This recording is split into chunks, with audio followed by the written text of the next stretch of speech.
നമസ്കാരം. 5 മണി വാർത്തകൾ ആരംഭിക്കുന്നു. ആദ്യം നോക്കാം പ്രധാന വാർത്തകൾ. ചരിത്രം കുറിച്ച് ISRO. ഇന്ത്യയുടെ പ്രഥമ സൗരദൗത്യം വിജയകരം. ആദിത്യ L1 ലക്ഷ്യസ്ഥാനത്ത്. ഇന്ത്യ മറ്റൊരു നാഴികക്കല്ല് പിന്നിട്ടെന്ന പ്രധാനമന്ത്രി.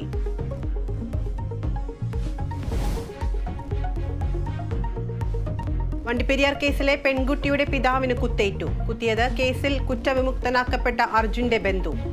ആക്രമിച്ച പാൽരാജ് പോലീസ് കസ്റ്റഡിയിൽ. കാലിന് പരിക്കേറ്റ പിതാവ് ചികിത്സയിൽ.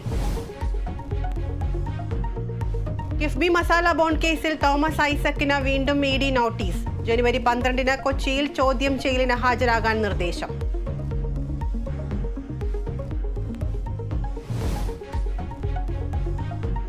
കലാകിരീടത്തിനായി കൊല്ലത്ത് പോരാട്ടം തുടരുന്നു. 3-ാം ദിനം കണ്ണൂർ മുന്നിൽ. പാലക്കാടും കോഴിക്കോടും രണ്ടാമത്.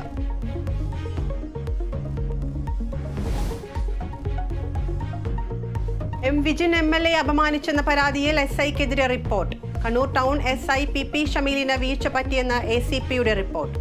ഉദ്യോഗസ്ഥരെ അച്ചടക്ക നടപടിക്ക് സാധ്യത.